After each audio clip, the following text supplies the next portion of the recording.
स्वागत है शीतल जी आपका नई परख के मंच पर एक बार फिर। नमस्कार। बीच में कुछ लंबे अंतराल के बाद आज आपको देखकर और दिल्ली में जो कुछ हो रहा है, सारे देश में जो कुछ हो रहा है, फैज़ अहमद फैज़ की 4 पंक्तियाँ याद आ रही हैं। वाह! लोग चर्चा वहाँ से शुरू करते हैं। बहुत जी, ही उम्दा पंक्तियाँ हैं और आज के वक़्त पे बिल्कुल फिट होती हैं। बिल्कुल, बिल्कुल। तो फैज़ अपने ख़ास अंदाज में ये कहते हैं, हुँ। "दीरगी है कि उमड़ती ही चली आती है।" हाँ, हाँ। दीर्घी यानी अंधेरा। तीरगी हाँ, है कि उमड़ती ही चली आती है, शब जी। की रग-रग से लहू फूट रहा हो जैसे। हाँ, कुछ अंदाज में चल रही है नब्ज़ हस्ती, दोनों आलम का नशा टूट रहा हो जैसे। वैसे। अब देखिए, ये जो निरंकुशता का अंधेरा है, मोदी तंत्र ने हम लोगों के ऊपर जो थोपा है, जी, उसका अंधेरा बहुत ज़्यादा बढ़ चुका था। जी। लेकिन वक़्त ने करवट बदली। 1 महीने पहले हम लोग कोई अंदाज़ा भी नहीं लगा सकते थे कि ऐसा होगा। हम बिल्कुल लोग भी सोच नहीं। रहे थे कि मोदी जी सारी पार्टियों को तोड़ देंगे, 2 तिहाई बहुमत प्राप्त कर लेंगे और फिर जो मन में आएगा संविधान के साथ सलूक करेंगे और अपना जी। निरंकुश तंत्र को संवैधानिक स्थायित्व प्रदान कर देंगे। जी, जी, जी। लेकिन ऐसा नहीं हो पाया और जी, वक़्त ने करवट बदली और दोनों आलम का नशा यानी झूठे नैरेटिव चलाकर, जी, तरह-तरह की फर्जी बातें कर कर, फर्जी आंकड़े देकर जो इन्होंने सब कुछ पर अपना शिराजा खड़ा किया था जी, और डर का भी साथ में, वो जी, अचानक भरभरा के सब टूट गया। जी, आज स्थिति ये है कि मैंने मुद्दतों से नरेंद्र मोदी को इतना विचलित और उड़े हुए चेहरे वाला नहीं देखा। जब वो अपना जी, वीडियो जारी किया उन्होंने और कहा कि वो जी, एक नया कानून संसद में पेश करेंगे और वो नौजवानों के और पेपर लीक के खिलाफ वगैरह-वगैरह ये सब बातें उन्होंने कही। जी, जी। जबकि हालात इस तरह के हैं, जब इस तरह की मरहम पट्टी से काम नहीं चलने वाला है। सही बात है। हाँ, देखिए इस वक़्त जिस क्षण हम लोग चर्चा कर रहे हैं, जी, जंतर-मंतर पे कम से कम 25 से 30 हज़ार लोग जमा हो चुके हैं। जी, पैर रखने की जगह नहीं है और ये तब है जबकि जी, सारे मेट्रो स्टेशन बंद की कर दिए गए हैं। रोहिणी जैसी दूर-दराज इलाकों में लोगों को वहाँ से आने से रोका जा रहा है। लेकिन जी, फिर भी उमड़ते ही चले आ रहे हैं छात्र। जी, और अब तो वही करना पड़ेगा जो युवा और छात्र चाहते हैं। जी, सड़कों पर इस तरह का ज़बरदस्त दबाव है। देश के कोने-कोने में इस स्वतः स्फूर्त तरीके से ये आंदोलन फूट पड़े हैं। जी, बम्बई में दादर में आंदोलन हो रहा है, जी, गुजरात में हो रहा है, अहमदाबाद और एक और महत्वपूर्ण शहर में हो रहा है, जी, पटना में हो रहा है। बीजेपी के जो छुटभइये और मझोले कार्यकर्ता हैं, उनके बड़े लोग तो पकड़ में नहीं आते लोगों के, उनको दौड़ाया जा रहा है। जी, उनके लिए उनके सामने पिटाई का खतरा है। जी, मोदी के जो गोदी हैं जी, और मीडिया में उनकी पिटाइयाँ चल रही हैं, उनके कैमरे तोड़े जा रहे हैं, उनको गालियाँ दी जा रही हैं। जी, जी, जी, मतलब बिल्कुल ऐसा माहौल हो गया है कि जी। ना मोदी जी ने सोचा था और जो मोदी जी के आलोचक हैं, हमारे आपके जैसे, उन्होंने भी ये नहीं सोचा था। तो अब क्या लगता है आपको इस परिस्थिति को कैसे डिकोड किया जाए? ये परिस्थिति किस मुकाम तक ले जाएगी हम लोगों को? जी। जी, शीतल जी। देखिए इस समय मैं आपको एक पोस्टर दिखा रहा हूँ। जी। ये मुझे किसी ने भेजा है हुँ। इंग्लैंड से बर्मिंघम से। हाँ, हाँ। तो बर्मिंघम में कल वो प्रदर्शन करने जा रहे हैं। जी, जी। और एक्चुअली इंग्लैंड के सारे शहरों में, यूरोप के लगभग सारे शहरों में जहाँ भारतीय रहते हैं, ऑस्ट्रेलिया में, हाँ, न्यूज़ीलैंड में, अमेरिका के बहुत सारे शहरों में हाँ। और गल्फ में, हुँ, सब जगह जो है हुँ। सॉलिडरिटी में प्रदर्शन हो रहे हैं। हाँ। और सैकड़ों जगहों से जो यहाँ खाना स्विग्गी और ये ज़ोमैटो सप्लाई करते हैं, जी, विदेशों से बुक हो रहा है यहाँ बच्चों के लिए खाना संघर्ष करने के लिए। जी। और आप ये समझिए कि इस तरह का वातावरण पैदा हुआ है, हुँ, जो असाधारण है। हुँ, सच्चाई ये है कि बिल्कुल आपने स्वीकार किया, मैं भी उसको 1-2 जगह कह चुका हूँ, फिर कह देता हूँ। हुँ, हम लोग बिल्कुल इसके बारे में अनभिज्ञ थे, हुँ, कि बच्चों के बीच इतना गुस्सा पनप रहा है, हुँ, जो चीज़ें गलत हैं, जिनको हम लोग गलत कहते थे हुँ, और हम सोचते थे कि समाज में उस लिहाज से मतलब इसके विरोध में हुँ, स्वर नहीं है या कम है। हुँ, लेकिन हम नहीं जानते थे कि नए बच्चों में, जिसे जेन ज़ी कहते हैं, जो 30 साल से कम के बच्चे हैं, 29 साल से कम के बच्चे हैं, उनके भीतर संवाद के जो नए माध्यम हैं, हुँ, खासकर इंस्टा रिवॉल्यूशन है। हुँ, इंस्टाग्राम में असाधारण ग्रोथ हुआ है।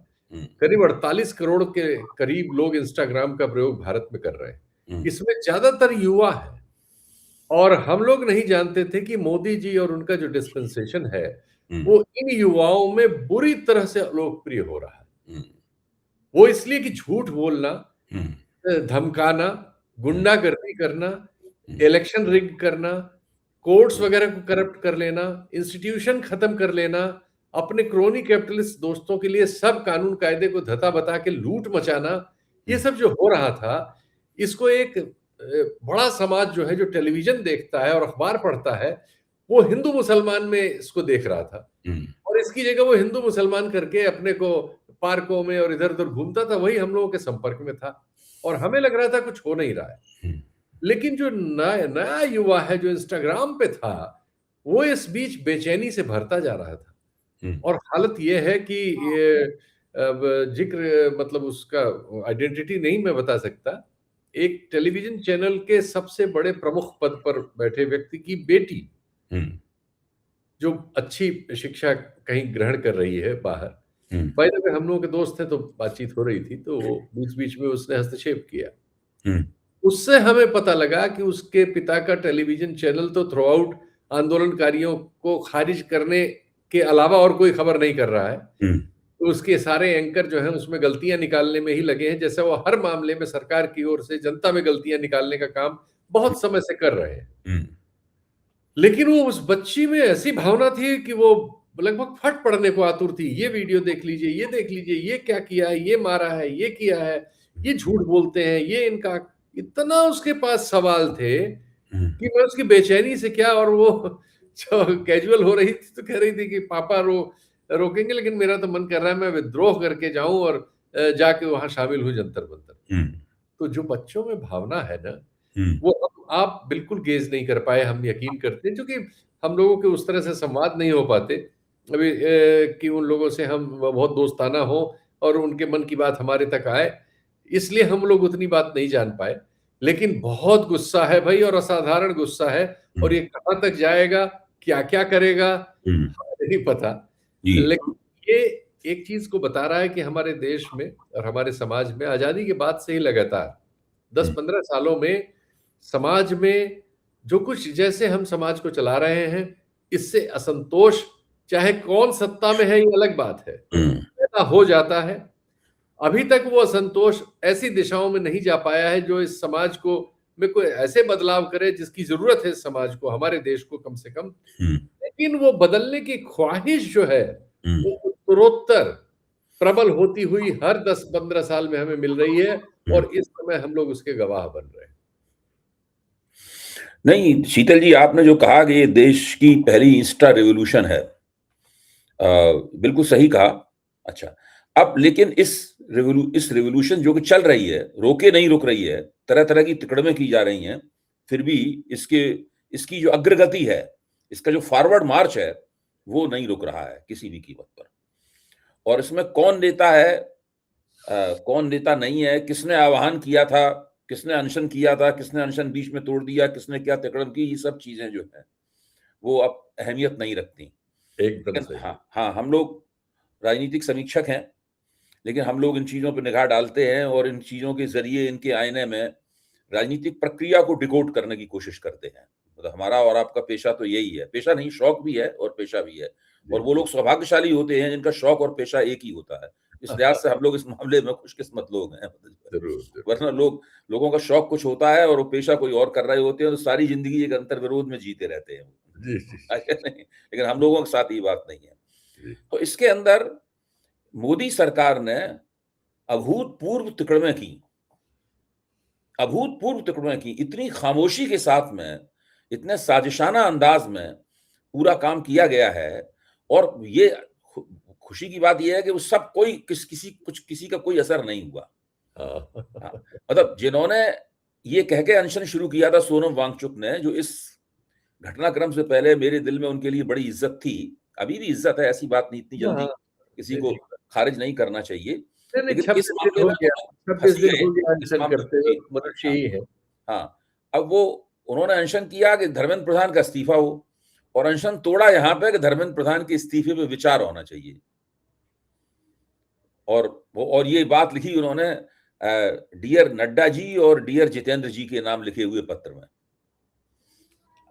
उनकी पत्नी कह रही है नॉन नेगोशिएबल है इस्तीफा। अभिजीत दीप के भी कह रहे हैं कि नॉन नेगोशिएबल है इस्तीफा। लेकिन वो ये कह रहे हैं।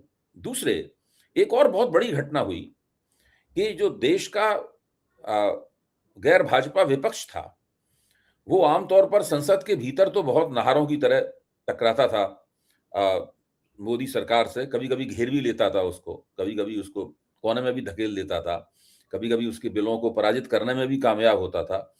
लेकिन चूंकि उसके पास सड़क की शक्ति नहीं थी, इसलिए वो सब बातें जो है ना, किसी काम की साबित हो नहीं पाती थी, उससे कुछ निकलता नहीं था। अब चूंकि सड़क पे दबाव पड़ रहा है, उधर राहुल गांधी ने भी एक असाधारण पहलकदमियां ली हैं। एक पहलकदमी तो ये ली कि उन्होंने प्रधानमंत्री के दफ्तर के सामने वो लोग अनशन पे बैठ गए और अचानक पहुंच गए, किसी को कुछ पता नहीं चला और वहां पहुंच गए जहां कोई पहुंच नहीं सकता था। बिल्कुल प्रधानमंत्री के वास्तव में, मुहावरे में नहीं कह रहे हैं हम लोग, वास्तव में दरवाजे पे ही पहुंच गए थे बिल्कुल, और वहीं बैठे रहे। और वो तो बड़ी ऐतिहासिक चीज थी। फिर उन्होंने कल सांसदों का मार्च निकाला, और मार्च निकाला तो उसमें पुलिस ने उनको गाड़ियों से उतरवा दिया, तो वो पैदल चलने लगे। तो पुलिस को लगा अरे भाई ये तो गड़बड़, और ज्यादा गड़बड़ हो जाएगी। तो पुलिस ने कहा ठीक ठीक, आप फिर बैठ जाइए। तो फिर वो बैठ गए, फिर वो गांधी स्मृति तक गए और उन्होंने वहां पर जाकर अपना प्रदर्शन वगैरह किया, अपना विरोध का स्वर बुझाया। आपको ध्यान होगा कि जब पश्चिम बंगाल का चुनाव हारी थी ममता बनर्जी, तो इंडिया गठबंधन की एक बैठक हुई थी जिसमें राहुल गांधी ने एक भाषण दिया था, जो बहुत दिलचस्प और उल्लेखनीय भाषण था। इसमें उन्होंने कहा था कि अब चुनाव लड़के जो हम लोग चाहते थे कि राजनीति को अपनी तरफ मोड़ना, वो सब नहीं हो पाएगा, वो वक्त निकल गया है। हम लोगों को प्रतिरोध की राजनीति करनी पड़ेगी, एक रेजिस्टेंस की पॉलिटिक्स करनी पड़ेगी। और वो राहुल गांधी कोशिश कर रहे हैं कि इसके जरिए रेजिस्टेंस की पॉलिटिक्स करें। और तो ये जो पूरा एक नया पूरा सिनेरियो बना है विपक्ष की राजनीति का, और जो लोग विपक्ष में उस तरीके से शामिल नहीं है, संसदीय विपक्ष नहीं है, सारे लोग तो संसदीय विपक्ष नहीं है जो सक्रिय हैं, मतलब जो देश विदेश में, देश के विभिन्न हिस्सों में आंदोलन कर रहे हैं, वो कोई संसदीय विपक्ष तो है नहीं। संसदीय विपक्ष तो बड़ा सुपरिभाषित सा एक समूह है, मतलब है। तो वो और ये दोनों आपस में मिल गए हैं। शीतल जी। नहीं, आप बिल्कुल ठीक कह रहे हैं, लेकिन इसमें थोड़ा सा मेरी एक राय है इसमें। जरूर। देखिए, ये आंदोलन जहां से आया और जैसे बढ़ रहा है और जहां बढ़ रहा है आगे, उसमें वो इन विपक्षी दलों को और अन्य दलों में उसके मन में बहुत कंफ्यूजन नहीं है। आंदोलन के नेताओं में है, जो नेता बनना चाह रहे हैं। एक्चुअली इस आंदोलन का कोई स्वीकृत नेता उस तरह से है भी नहीं। एक माध्यम जरूर बना हुआ है, जो काकरोच जनता पार्टी है वो एक माध्यम बन गई है, इसमें कोई शक नहीं। लेकिन वो कोई नेता के तौर पे स्वीकृति उसकी नहीं है। स्वीकृति सोनम वांगचुक के लिए पैदा होना शुरू हुई थी, तब तक उन्होंने जो कर दिया जो आपने उन्होंने हथियार डाल दिए। हाँ, और शायद वो जैसा उनके बारे में आलोचना हो रही थी, शायद वो इतने तक की ही भूमिका के लिए तय भी थे अपने मन में, या जो भी उनका रहा हो। और उनकी पत्नी के बयान बहुत अजीबोगरीब बीच बीच में आते हैं, क्योंकि वो भी उस तरह से नहीं है। और ये आंदोलन अब इन सब लोगों के पास नहीं है। राहुल गांधी ने ये आंदोलन शुरू करने की कोशिश की थी, क्योंकि उनकी पार्टी का उत्तर भारत में उस तरह से जनाधार नहीं है। तो जहां जहां उन्होंने किया, वो भी वो एक चीज कम कर पाए कि वो साथ साथ जिस चीज की आजकल जरूरत है वो ये है कि आप कम्युनिकेशन में कितने पारंगत हैं। आप जो आंदोलन करते हैं वो तो अपनी जगह है, या करने की कोशिश करते हैं, या आप प्लान करते हैं। सवाल है कि कम्युनिकेशन में आपकी पारंगतता कितनी है। ये जो आंदोलन पैदा हो गया, ये कम्युनिकेशन की पारंगतता की वजह से हो गया। 2,58,00,000 अकाउंट उसके सब्सक्राइबर हैं इस समय। ये 2,68,00,000 जी जी इस पार्टी के जी। ये जो काकरोच पार्टी है। हाँ। और इतना इस देश के किसी पॉलिटिकल पार्टी के और खुद प्रधानमंत्री मोदी जी के नहीं है, जिनका एक बहुत बड़ा लबाजमा है। करोड़ों रुपए, अरबों रुपए जिस पर खर्च होता है, जिस प्रचार पर, और होता चला जा रहा है वर्षों से। अब तो दशकों हो गए जिसमें सरकारी भी और गैर सरकारी दोनों धन शामिल है। तो वो 1 करोड़ के आसपास है। राहुल गांधी तो बहुत नीचे है। राहुल गांधी थोड़ा आगे है, 1,30 करीब, 1,40 करीब। केजरीवाल बहुत नीचे है। तो ये इस माध्यम पर, और इतनी हलचल है, ये माध्यम करीब 23-24% इसका रेवेन्यू बढ़ा है दूसरे सब माध्यमों की तुलना में, और एक्स का घटा है। मैं ये आंकड़े इसलिए दे रहा हूं कि ये बिल्कुल नई चीजें हैं और नहीं ये बिल्कुल बहुत बहुत बढ़िया है, बहुत बढ़िया, बोलिए आप जी। आती नहीं है और इसको हम इस तरह से देख नहीं नहीं नहीं पाते। बहुत जरूरी है, बहुत जरूरी है। अब हो ये रहा है कि जो नए बच्चे हैं, ये जो इंस्टाग्राम है इसमें 70% नए बच्चे हैं और इसकी भी 48-49 करोड़ के आसपास इसकी सब्सक्राइबरशिप है इस समय इंस्टाग्राम की, और 50 करोड़ है फेसबुक की जो पहले से है, बहुत दिनों से विद्यमान है। तो इसकी गति बहुत तेज है और इसकी गति जो है नए बच्चों में बहुत प्रभावशाली है। और क्योंकि इसको हम उस तरह से नहीं जानते थे इसलिए हम उस तरह से देख नहीं पाए और इसमें इतनी बड़ी हलचल हो गई और उसने ये कर दिया। अब हालत ये है कि नए आयुध जो है सूचना के, इन आयुधों के इस्तेमाल में नए बच्चे इतने प्रवीण हैं कि पूरा आईटी सेल, हजारों खरीदे हुए इन्फ्लुएंसर और पूरा सरकारी ढांचा और पूरा कारपोरेट ढांचा इनके सामने ढह गया है। एक से एक विलक्षण रचनाएं उनकी निकल के मीम और दूसरी शक्ल में आ रही हैं, जिन्होंने मारा ध्वस्त कर दिया जो भी बना हुआ था। और सबसे बड़ा इसने जो ध्वस्त किया है मैं आपको बताऊं, ये अभी आंकड़े आएंगे, इन्होंने प्रचलित मीडिया की 13वीं कर दी है, मैं बता रहा हूं जी।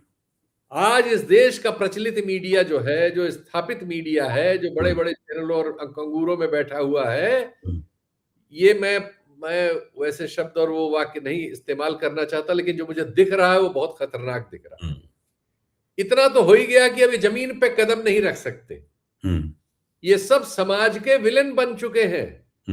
एक पत्रकारा को जो एक बड़े चैनल में बहुत पैसा पा रही हैं और वो क्यों पत्रकार हैं भगवान जाने, उनको कहना पड़ रहा है कि हम भी तो हम पत्रकार हैं, हमने 20 साल या कितने साल गिनती गिना रही है कि हमने ये तीर मारा है।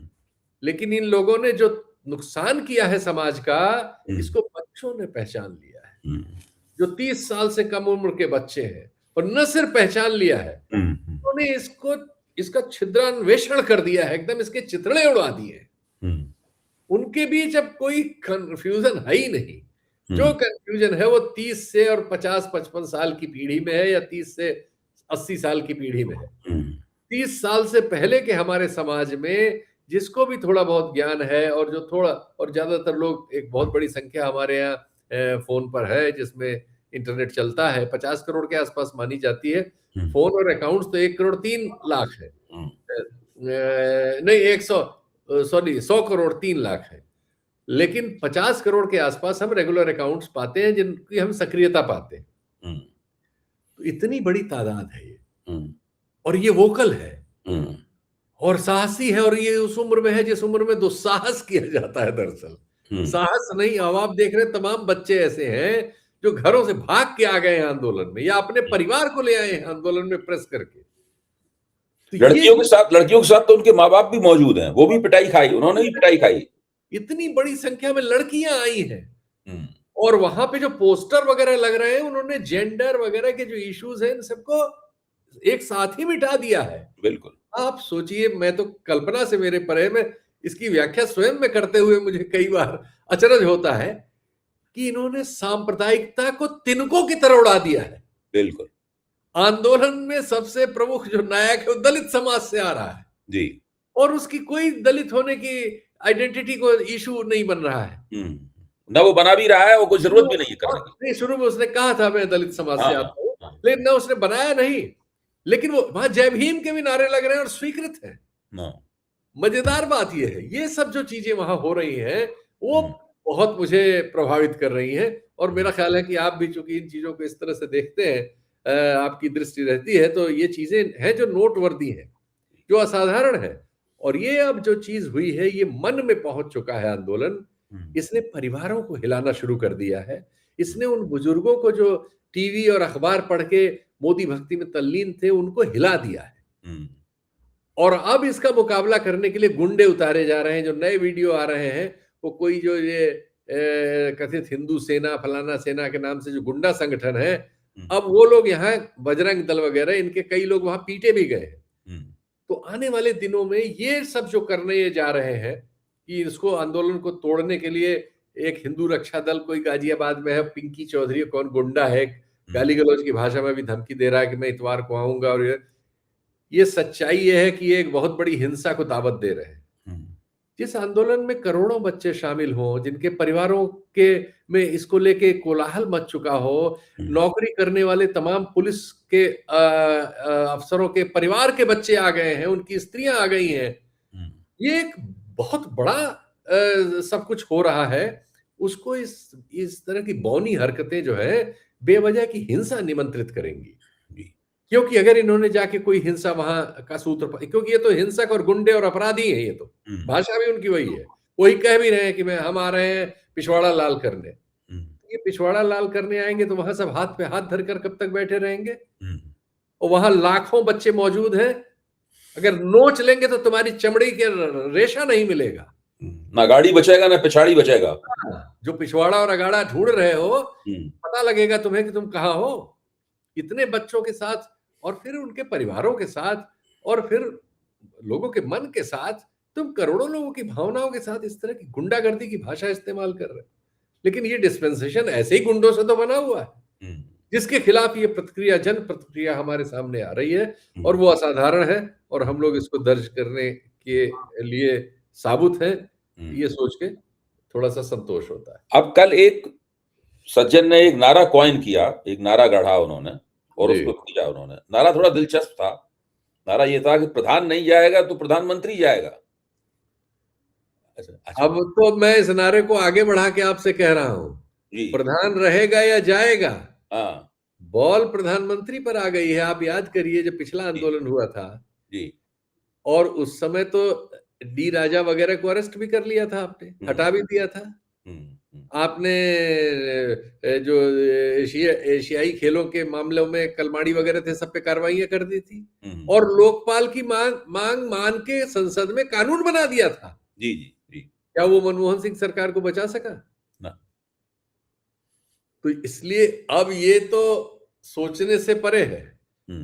ये एक पड़ाव हो सकता है कि आप मंत्री से इस्तीफा ले लें और कुछ दिन के लिए इसमें एक पड़ाव आ जाए, विराम आ जाए। हाँ। लेकिन ये अब बात ही निकल चुकी है, तीर धनुष से निकल चुका है और उसको हम सब लोग और सरकार समेत उसको गेज ही नहीं कर पाए। तो अब आते हैं खाटी राजनीति के ऊपर। आपने जो चित्र खींचा वो तो बहुत ही विचारोत्तेजक है। मेरे ख्याल से उसको और भी कई नजरियों से इसके ऊपर गौर करने की आवश्यकता है कि इन चीजों के कैसे कैसे क्या क्या परिणाम होते हैं। ना हम चाहते हैं ना आप चाहते हैं, कोई नहीं चाहता कि भारत की सड़कों पर वो दृश्य आए जो कि नेपाल की सड़कों पर आया था, जो श्रीलंका की सड़कों पर आया था। मतलब उस तरह का दृश्य हम लोग नहीं चाहते, क्योंकि अंततः इस लोकतांत्रिक प्रक्रिया, आज तक देश लोकतांत्रिक प्रक्रियाओं के तहत चलता रहा है। क्योंकि इस पार्टी ने लोकतांत्रिक प्रक्रियाओं को विकृत किया है, कमजोर किया है और लगभग समाप्त कर दिया है तोड़ मरोड़ कर। इसलिए खतरा यही पैदा हो जाता है कि वही सब हो जाए जो वहां हुआ था।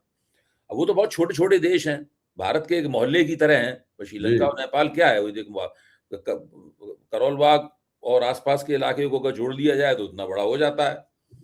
हम जो एक विधानसभा क्षेत्र, एक बड़े विधानसभा क्षेत्र जैसे हैं ये लोग, या लोकसभा क्षेत्र मान लीजिए आप, इससे ऊपर तो कुछ है नहीं।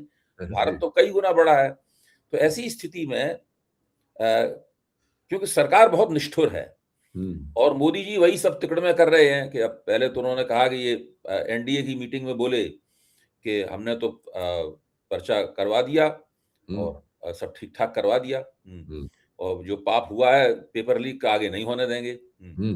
जब देखा इससे भी नहीं संभल रहा है तो फिर उन्होंने ये वीडियो जारी किया उन्होंने कि हम कानून ले आएंगे सदन में, कल रख देंगे संसद में कानून रख देंगे जिससे बहुत और ज्यादा कड़ी सजा की व्यवस्थाएं कर देंगे पेपर लीक के ऊपर।